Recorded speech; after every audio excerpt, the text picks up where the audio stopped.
Pernah nggak sih kalian bayangin apa jadinya kalau dalam hidup ini kita tiba-tiba kehilangan pilar emosional terbesar kita. Terus di saat yang sama, orang-orang yang paling kita harapkan justru berpaling. Hari ini aku tuh mau ngobrol santai sambil cerita tentang sebuah riset yang aku lakukan di Rumah Perlindungan Sosial, dan aku di sini tuh mewawancarai salah satu PPKS, yaitu Ibu R yang sudah tinggal di Rumah Perlindungan Sosial selama hampir 52 hari. Lama juga kan guys? Studi kasus ini itu membahas tentang model intervensi pekerjaan sosial holistik untuk lansia terlantar yang mengalami disorientasi realitas dan halusinasi. Jadi kisah ini juga berpusat pada seorang lansia perempuan berusia 61 tahun dengan nama samaran Ibu R. Nantinya lewat video ini kita bakalan melihat bagaimana sih pendekatan kasih sayang yang struktur yang bisa dilakukan oleh seorang pekerja sosial, yang dimana itu aku, yang bisa memberikan kasih sayang yang struktur dan membantu seseorang, yaitu Ibu R, seorang PPKS yang sudah hampir 52 hari menginap di Rumah Perlindungan Sosial ini untuk menyusun kembali kepingan hidupnya yang sempat hancur guys. Mari kita lihat latar belakang dan kondisi Ibu R saat pertama kali aku mengadakan asesmen awal. Jadi guys, ceritanya di kota besar kayak Medan ini, ikatan keluarga terkadang melemah karena tekanan ekonomi. Salah satu contohnya itu adalah Ibu R ini. Dia seorang janda, berumur 61 tahun, dengan berat badan 41 kilo dan tinggi 150 cm. Hidupnya itu berubah drastis sejak tahun lalu ketika suaminya meninggal dunia di Siantar. Karena situasi yang sulit itu, jenazah suaminya bahkan gak sempat dibawa pulang ke rumah mereka di Gria Martubung. Kehilangan ini memicu duka cita yang sangat mendalam, atau istilah ilmiahnya itu complicated grief. Parahnya lagi, setelah suaminya tiada, kedua anak laki-lakinya yang bekerja sebagai supir angkot di Jakarta dan tukang parkir di Medan malah melantarkan total Ibu R ini. Akibatnya, Ibu R ditemukan oleh Satpol PP di sekitaran Jalan Nomensen dalam keadaan yang sangat lusuh, kotor, dan menderita infeksi kulit kronis sebelum akhirnya dibawa ke Rumah Perlindungan Sosial Kota Medan. Kondisi psikologis Ibu R saat dievakuasi itu benar-benar memprihatinkan. Beliau mengalami disorientasi realitas dan halusinasi visual yang cukup tinggi.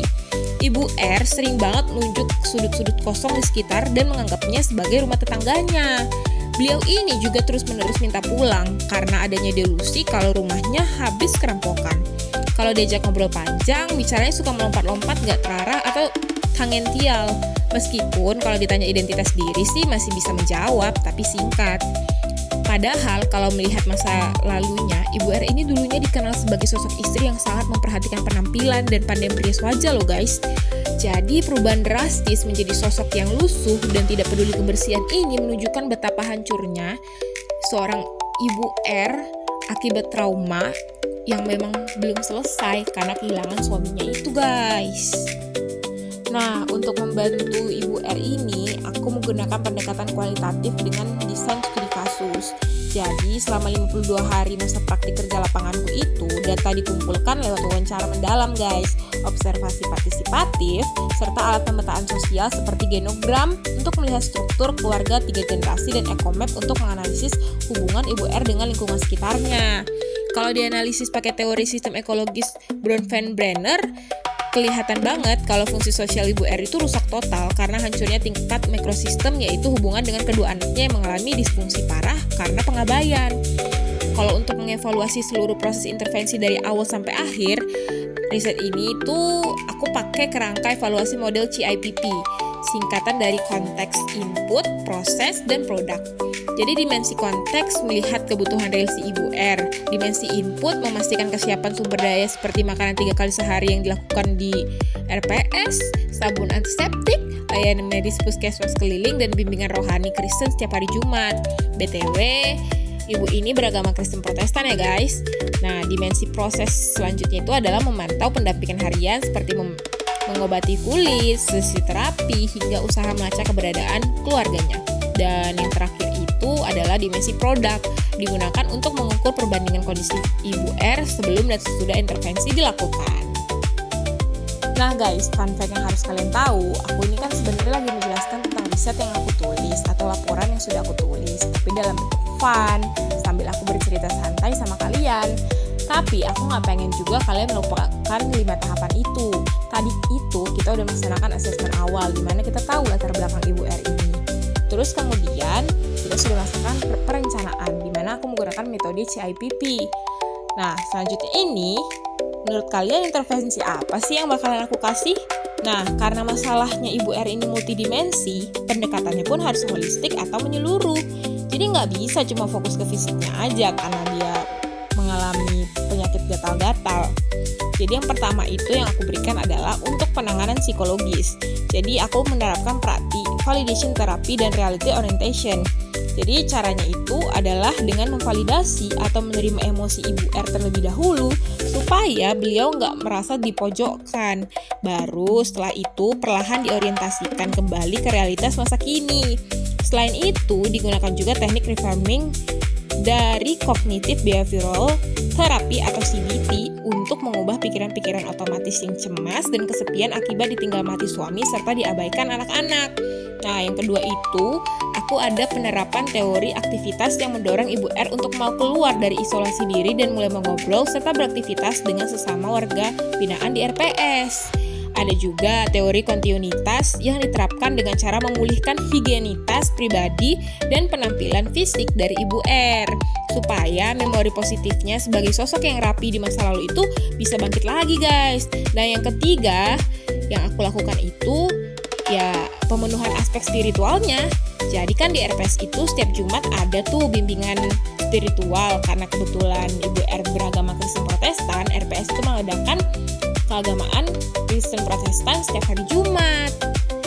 Nah, ini itu berperan penting sebagai religious coping atau mekanisme coping religius yang membantu Ibu R mengolah rasa duka serta kecemasan eksistensial di dalam hatinya, guys. Terus kalau kalian tanya, jadi hasil akhir dari intervensi itu apa? Aku bakalan kasih tahu hasil intervensi dan juga terminasi yang aku lakuin.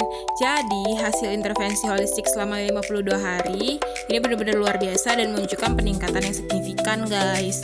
Dimulai dari kebersihan fisik Ibu R meningkat drastis, infeksi kulit gatal-gatal kronis yang dideritanya juga berhasil sembuh berkat bantuan medis puskesmas keliling yang dilakukan oleh RPS. Dan berat badannya mulai naik karena makan teratur 3 kali sehari di rumah perlindungan sosial. Nah, dari segi psikologisnya, frekuensi halusinasi visualnya juga menurun. Durasi fokus komunikasinya jadi lebih panjang dan gak terlalu melantur lagi. Serta adaptasi sosialnya dengan sesama warga binaan di rumah perlindungan sosial membaik karena beliau aktif dalam berbagai kegiatan. Tapi ya jujur, riset ini mengungkapkan ada tantangan berat di akhir atau terminasinya. Jadi kan tujuan jangka panjang untuk menyatukan kembali Ibu R dengan keluarganya itu atau reintegrasi keluarga sayangnya tidak tercapai karena kedua anak laki-lakinya benar-benar melakukan pengabaian total dan sama sekali tidak pernah datang untuk menjenguk atau mencari ibu kandung mereka selama 3 bulan Ibu R berada di rumah perlindungan sosial. Lalu hasil yang bisa diberikan kepada Ibu R oleh pihak rumah perlindungan sosial itu adalah konfirmasi dan bekerja sama kepada kepala lingkungan di daerah tempat tinggal Ibu R. Riset ini menyimpulkan bahwa menangani lansia terlantar dengan gangguan psikososial memang memerlukan waktu yang panjang, kerjasama lintas sektor, dan penguatan SOP nasional agar perlindungan terhadap lansia di Indonesia ini bakalan semakin proaktif. Sampai di sini dulu ya pembahasan kita. Semoga cerita riset Ibu R yang aku paparin tadi bisa berguna dan dapat membuka mata kita tentang pentingnya kepedulian sosial di sekitar kita. Sampai jumpa di video berikutnya ya guys. Dadah!